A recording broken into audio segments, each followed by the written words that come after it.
Halo Sobat Investor, balik lagi dengan Stock Horseman. Hari ini Senin 14 Agustus 2023, kita akan bahas tentang property outlook dari semester pertama tahun ini. Di tahun 2022 katanya properti diperkirakan tahun depannya, yaitu tahun ini akan booming. Tapi kalau kita lihat sepertinya dari laporan keuangan kuartal 2 masing-masing emiten ini, kayaknya nggak signifikan-signifikan amat. Nah, kita mau lihat prospeknya di tahun ini itu seperti apa. Nanti kita akan bahas tentang laba periode berjalan dari Agung Podomoro Land, BSD City, Sumarekon, Ciputra, Pakuwon Jati. Kenapa 5 emiten ini? Karena 5 emiten ini merupakan emiten yang bergerak di bidang sektor properti real estate dengan market cap terbesar. Jadi, kita akan bahas dari sini. Oke, kalau kita lihat dari Indonesia Property Stock Movement atau artinya indeks dari sektor properti, gabungan seluruh emiten properti, dilihat pertumbuhannya secara year to date, ini IDX Property tumbuh 6,46%. Artinya cukup bagus nih di tengah eh, IDX sendiri atau BI sendiri, indeks Indonesia sendiri mengalami koreksi, saham properti ini masih bertumbuh 6,46%. Nah, kalau kita lihat APLN, Agung Podomoro Land yang tahun kemarin heboh jual CP gitu ya, dapat 4T. APL ini tumbuh 5,19%, tapi masih di bawah dari rata-rata pertumbuhan emiten properti. Pakuwon itu di bawahnya lagi, tumbuh hanya 3,96%. Sedangkan yang di atas pertumbuhan rata-ratanya ada SMRA, Sumarekon di 10,83%, Ciputra di 19,57%, dan BSDE di 25,68%. Ini dari pergerakan harga saham mereka secara year to date. Kalau kita lihat, Indonesia Property Sale Market Index, indeks yang didapat dari rumah.com, ini banyak orang yang coba ngelisting rumahnya untuk dijual, tapi permintaannya sedikit. Kalau garis yang warna kuning ini garis supply, garis yang warna merah ini garis demand atau permintaan. Hukum ekonomi aja, kalau yang mintanya dikit, yang supply-nya banyak, akhirnya banyak barang yang nggak laku gitu. Banyak harga yang dijual sedikit murah. Jadi kalau teman-teman memperhitungkan untuk membeli properti, mungkin tahun ini banyak yang jual, tapi pembelinya sedikit. Orang pada simpen uangnya. Kenapa? Nanti kita cari tahu. Indeks harga, harganya rata-rata memang properti tiap tahun pasti naik. Tapi kalau harganya naik, nggak ada yang minta juga sama aja bohong gitu ya. Barang harganya naik terus, tapi nggak ada yang beli ya, buat apa juga. Nah, ini disebabkan oleh beberapa hal.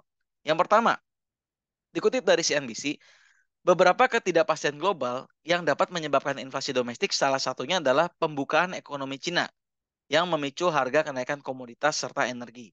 Lanjutan perang Rusia Ukraina, inflasi inti di beberapa negara maju yang masih sulit untuk turun. Jadi inflasinya terus naik. Karena inflasinya terus naik, beberapa bank sentral dunia pasti akan menaikkan suku bunganya dia, termaksud dengan The Fed. Nah, kenapa The Fed ini berpengaruh? Sekarang kalau kita tahu, deposito US dollar dan deposito IDR itu bunganya hampir sama. Jadi The Fed terus berupaya menaikkan suku bunga mereka. Bahkan rencananya di bulan September mereka ada kemungkinan menaikkan suku bunganya lagi. Indonesia pilihannya antara dua, antara bertahan atau ikut naikin. Kalau untuk menurunkan ini sedikit kurang masuk akal. Kenapa?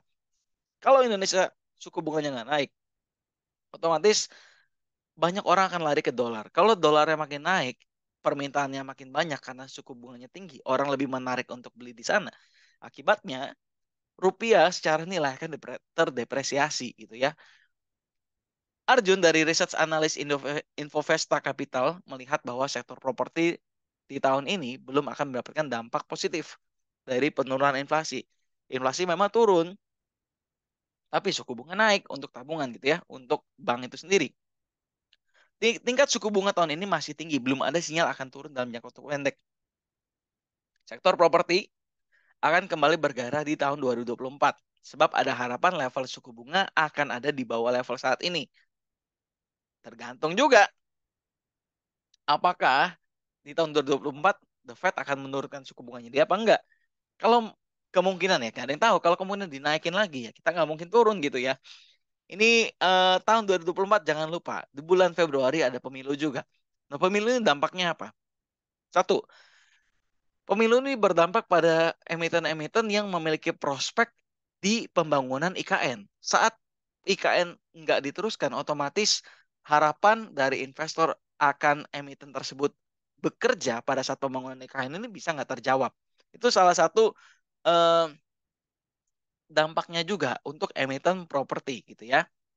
Kalau kita lihat suku bunga Indonesia saat ini ada di level 5,75%. Sedangkan tingkat bunga pinjaman rata-rata perbankan ada di level 6,5. Artinya selisih 0,75 basis point atau 0,75%. Masih ada potensi kenaikan suku bunga yang akan dilakukan The Fed pada September mendatang. Keputusan The Fed menaikkan suku bunga sebenarnya berdampak secara global. Kita masih wait and see nih. Apakah kenaikan The Fed ini benar-benar terjadi atau enggak? Apakah BI tetap menahan suku bunga atau kapan suku bunganya mulai turun? Kenapa suku bunga ini berpengaruh? Karena hampir 70% pembeli rumah itu pembiayaannya menggunakan KPR. Ibaratnya dari 10 orang yang beli rumah, satu orangnya ini melakukan tunai bertahap, satu orangnya tunai cash keras, dua orang pakai tunai bertahap, nah 7 orangnya ini pakai KPR. Jadi hampir 70% pembayarannya menggunakan KPR. Otomatis KPR dipengaruhi suku bunga. Suku bunga dipengaruhi oleh BI reverse repo rate, acuan suku bunga dari BI. Nah, itu juga melihat dari faktor eksternalnya, The Fed gimana, bank sentral luar gimana. Akhirnya adalah keputusan suku bunga itu. Beberapa emiten properti, kalau kita lihat APLN ini labanya tumbuh 168%. Kalau kita lihat APLN pendapatan naik karena pendapatan lainnya, bukan signifikan karena pendapatan usaha. Nanti kita akan lihat di laporan keuangan mereka. Jadi naik cukup banyak di tahun 2022 ke 2023. SMRA juga naik 72%. SMRA naik karena pendapatan keuangan dan penurunan biaya keuangan. Nah, ini bagus nih. BSDE naik 166% dari 509 miliar ke 1,3 T. Cukup bagus. CTRA malah turun. Tahun sebelumnya 1 T, tahun ini cuma 800 M. PON naik dari 859 ke 1,2 T. Nah, ini untuk laba periode berjalan emiten properti yang kuning tahun 2022, yang biru tahun 2023. Semua rata-rata mengalami kenaikan kecuali Ciputra. Nah, ini dari laba periode berjalan emiten properti. Kalau kita lihat dari laporan keuangannya. Nah, ini APLN keuntungan lainnya signifikan. Kita lihat laba pendapatan usahanya malah turun. Operasi bisnisnya malah turun. Dari 474 M cuma ke 380 M. Turunnya cukup dalam. Tapi mereka diuntungkan oleh keuntungan lainnya yang di laporan keuangan tidak dijelaskan. Dan laporan keuangan yang tadi kita lihat di depan, APLN ini masih pakai data yang di kuartal pertama. Karena kuartal keduanya mereka belum terbitin juga. Jadi belum dapat datanya tuh. Jadi ini ya, keuntungan mereka sebenarnya bukan karena pendapatan usahanya mereka, tapi karena di keuntungan lainnya. Jadi teman-teman bisa memperhitungkan kira-kira bisnisnya masih growing atau enggak APLN. Oke, Pakuan. Pakuan ini signifikansinya kalau kita lihat ya cuma sekitar naik 200 M gitu ya. Naik 200 M dari tahun sebelumnya, sebenarnya itu bagus juga naik 200 M. Jangan lupa ini beban umumnya juga naik, beban penjualannya naik, beban keuangannya naik, hampir semua beban naik.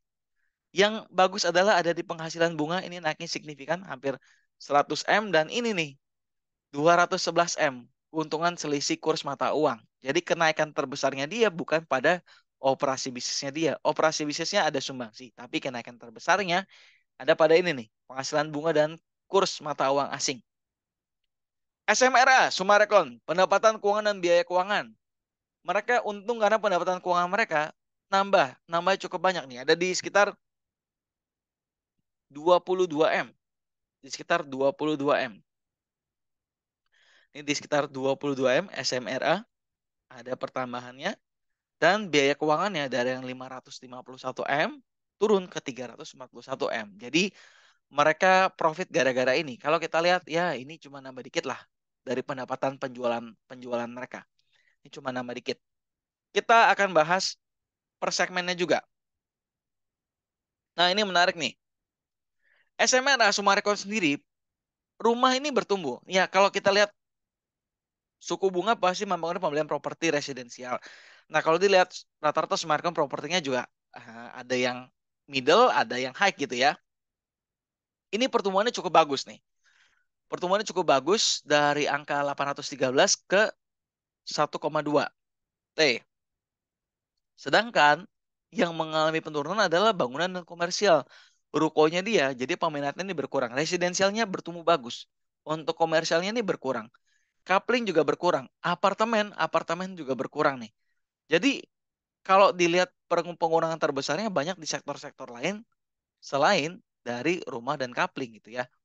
Sorry, iya benar di rumah dan kapling. Komersialnya turun, apartemennya turun. Yang paling signifikan nih bangunan komersial dan apartemen. Perkantoran dan lainnya juga masing-masing turun. Jadi kalau dilihat dari operasional per segmen, kebanyakan sih turun gitu ya, kecuali penjualan rumah. BSDE. BSDE cuma membagi dua kategori, tanah dan bangunan strata title. Keduanya mungkin bisa dibilang sama-sama naik. Nah, ini BSDE salah satu emiten yang mengalami pertumbuhan yang bagus gitu ya. Tapi ya kalau bisa dilihat BSDE juga manajemennya cukup oke, rasio utangnya cukup terjaga dengan bagus. Jadi ini salah satu yang berpotensi kalau teman-teman lihat dari semua emiten properti ini cukup stabil. Tapi mereka sayangnya tidak membagi ke dalam beberapa segmen sehingga kita nggak bisa analisa lebih dalam lagi. CTRA, CTRA kalau kita lihat ini kafling, hunian dan rukonya malah turun dibanding dengan tahun sebelumnya. Yang gak heran kalau kita lihat juga laporan keuangannya juga turun gitu ya. Kantornya naik dikit doang, nggak signifikan. Dan penjualan apartemennya juga cukup naik. Jadi mereka kenaikan ditunjang oleh kantor dan apartemen. Tapi kafling, rumah hunian dan rukonya sendiri mengalami penurunan sampai sekitar ya lumayan juga ya, penurunannya sekitar 400 M gitu ya. Pakuan, Pakuan ini kondominium dan kantor malah turun. 2022 lebih signifikan banget, sedangkan 2023 ini turun. Kalau kita lihat Pakuan tahu ya tadi keuntungan selisih mata uang, mereka untungnya di situ. Nah, tanah dan bangunannya naik di tahun 2023. APLN, Agung Podomoro. Ini apartemennya turun drastis gitu ya. Apartemen turun drastis dari 479 M ke 133. Sedangkan again, kalau kita lihat rata-rata tanah bangunan rumah ini mengalami pertumbuhan. Ini mengalami pertumbuhan. Nah, ini kalau kita lihat perkantorannya juga turun signifikan dari 85 M ke 15 M. Tanahnya juga mengalami penurunan, jadi ya bisnisnya cuma ditopang sama rumah tinggal dan kios doang. Sisanya penurunan cukup signifikan. Untuk APLN, kinerjanya menurut saya dengan penurunan seperti ini bisa dikatakan lagi kurang optimal. Seperti itu. Nah, kalau kita lihat nih, yang menarik. Ini sales growth-nya CTRA minus, terus net profit margin-nya rata-rata cukup bagus, hampir semua positif. PR-nya juga cukup bagus. PBV-nya masih di bawah 2 semua, yang 2 tuh hanya APLN. ROE-nya juga lumayan oke. Debt equity-nya yang paling tinggi APLN tuh, baru lunasi utang pakai jual CP-nya itu tuh. Nah, kalau kita lihat secara rata-rata, dari 5 emiten ini dengan market cap terbesar, itu average-nya di angka 1. Sorry, average-nya di 1 nih PBV-nya. Berarti yang di bawah 1 ada CTRA, BSD, SMRA. Jadi 3 ini secara PBV murah dibanding rata-rata emiten 5 ini. Secara PER, ada APLN bisa dikatakan murah PER-nya. SMRA udah cukup tinggi, CTRA lebih cukup tinggi juga. BSDE dan Pakuwon ini dibilang secara PER, price earning ratio di bawah rata-rata. Kalau dilihat dari semuanya, yang paling potensial ya BSDE. Artinya dengan potensi pertumbuhan 28%, BSDE ini masih ada peluang untuk bertumbuh ke depannya. Jadi teman-teman boleh dikonsider untuk BSDE ini ya. Kalau teman-teman mau pilih investasi yang lainnya ya cukup bagus. Cuma bisa dilihat ini ada rasio utangnya juga yang sehat seperti apa. BSDE bisa dikatakan sehat. Malah debt equity-nya masih di bawah 1 gitu ya. 0,7 dan Pakuwon 0,5. Jadi yang benar. Yang masih potensi ada di BSDE dan Pakuwon yang belum naik banyak gitu. Kalau teman-teman punya pendapat lain, boleh tulis di kolom komen juga. Jadi ini yang kita pelajari. Key takeaways. Apa yang kita ambil dari pembahasan ini. Kalau kita lihat. Pertama, harga saham properti first half cenderung bertumbuh cukup baik meski COVID-19 berdampak pada perubahan siklus properti. Yang kedua, country terbesar berdasarkan emiten big caps, 5 terbesar di industri properti masih ada pada segmen residensial, rumah tinggal, terus apartemen, dan lainnya. Yang berikutnya, tingkat suku bunga sangat mempengaruhi keputusan pembelian pada segmen residensial. Karena sebagian besar pembelian itu menggunakan fasilitas KPR. Ingat, tadi 70%-nya KPR. Tingkat suku bunga belum dapat ditentukan penurunannya kapan, mengingat The Fed masih berencana menaikkan suku bunga pada September. Tahun 2024 akan berdampak karena estimasi suku bunga katanya akan menurun, tapi Jangan lupa ada pemilu juga nih, sehingga prospek lanjutan IKN pasti berdampak pada prospek sektor properti itu sendiri. Sampai dengan sejauh ini, dari hasil perhitungan saham, BSDE masih di bawah rata-rata emiten lainnya dalam hal PBV rata-rata dan P rata-rata. Yang terakhir, emiten lain seperti kontraktor, penyediaan bahan bangunan, furnitur non-retail dapat menjadi indikator apakah properti akan ada indikasi kenaikan. Jadi gini, kalau misalkan pembangunan rumahnya banyak nih, mau bangun perumahan baru lagi gitu ya, mereka pasti order furnitur, mereka pasti order toilet. Nah, teman-teman bisa lihat mereka order bahan bangunan gitu. Teman-teman bisa lihat emiten yang bergerak di bidang itu. Kalau properti yang mulai bergerak, mereka juga pelan-pelan akan bergerak juga. Jadi indikatornya salah satunya bisa di situ juga. Jadi ada domino efeknya. Nah, oke sobat investor, jadi itu pembahasan di Property Outlook semester pertama. Mungkin teman-teman yang punya pendapat atau pembahasan lain yang menarik, boleh tulis di kolom komen. Sampai ketemu di emiten selanjutnya. Salam investasi.